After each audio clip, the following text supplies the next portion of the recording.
আজকে আমাদের বাড়ির ভিত কাটা হচ্ছে। আমাদের খানিক বাড়ি হয়েছে আর খানিকটা বারান্দা বাকি আছে, তো ভিত কাটা হচ্ছে। তো আমি দেখতে এলাম যে কীরকম কী কাটা চলছে না চলছে। তারপরেই দেখি যে এই রোদে আমরা বলি যে ভাই বেরোতে পারবো না, সানগ্লাস টানগ্লাস নিয়ে ওড়না টোড়না নিয়ে আমরা বেরোই।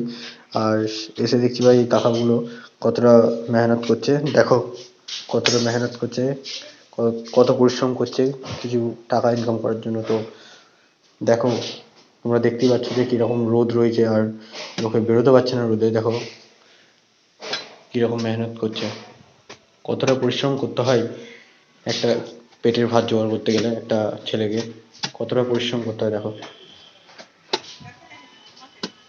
দেখো মাটি কাটা চলছে এখন, ঠিক আছে, আর কিছুটা হলেই হয়ে যাবে। এই কাকা কাটছে, কাকাকে স্যালুট, আমি কাকাকে স্যালুট জানাচ্ছি। এবার এত রোদের মধ্যেও পরিশ্রম করে যাচ্ছে।